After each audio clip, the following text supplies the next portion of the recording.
Hello guys, welcome to my channel. કેમ છો બધા? આજે જોઈ લો, આજે ઉત્તરાયણનો દિવસ છે, પણ અમે અહીંયા કામ પર જતા છે. આ જોઈ લો, લંચ બેગ લઈ લીધું છે, હવે કામ પર જઈએ છે. અને કઈ લાગતું જ નહીં. અહીંયા તો ઉત્તરાયણ છે તો એક પતંગની વાત છોડો, અહીંયા એક પતંગિયું પણ નહીં ઉડતું. માખીઓ મારવાનો દિવસ છે, માખીઓ મારવાનો. અને હવે કામ પર જઈએ છે, કામ પર જઈને બધાની મૂછો ઉખેડવાની, એ જ કામ કરવાનું છે. ઉત્તરાયણનો દિવસ છે, તમે લોકો તો અહીંયા બહુ સારી રીતે બેસી ગયા છો. તલની ચીક્કી ને સિંગદાણાની ચીક્કી બધું લઈને બેસી ગયા છો. પણ અહીં આગળ અમે જોવો ભાઈ, આ લંચ બેગ ઉઠાઈને કામ પર ચાલ્યા છે.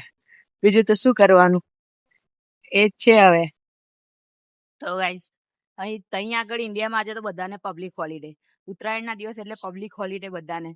પણ અહીં આગળ કોઈ જાતનો કોઈ પબ્લિક હોલિડે નહીં. બધા માટે એક નોર્મલ દિવસ જ છે. બધા કામ પર જ જતા છે. બધા એ ચાલ્યા, બધા કામ પર જ. હું એકલી નહીં, બીજા બધા જ કામ પર જતા છે. અહીં આગળ જો કે મેં તમને લાસ્ટ વિડીયોમાં કીધેલું કે અહીં આગળ કોઈને ખબર જ નથી કે ઉત્તરાયણ જેવો કોઈ તહેવાર છે.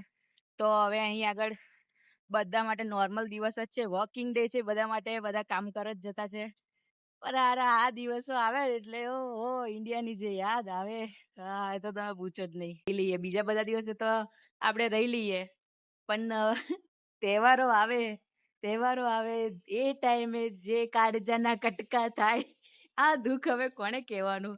એ દુઃખ, બધા સેમ દુઃખમાં ડૂબેલા હોય તહેવારોના ટાઈમે. બધાને એ જ પ્રોબ્લેમ હોય કે સાલા શું કરીએ શું નહીં.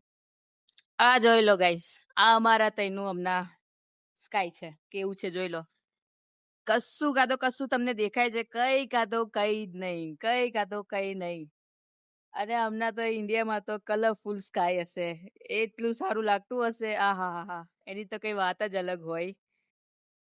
તો તમે જોઈ લીધું ગાઈસ કે અમારા જેવા બહારની કન્ટ્રીમાં રહેવા વાળા લોકોની ઉત્તરાયણ કેવી હોય છે, કેવી રીતે અમે સેલિબ્રેટ કરીએ છીએ અને કેવી રીતે તમે સેલિબ્રેટ કરો છો. તમે જોઈ લીધું. તમને આજે આ વિડીયોમાં મેં બતાવી દીધું કે અમારા લોકોની લાઈફ અહીંયા કેવી હોય છે.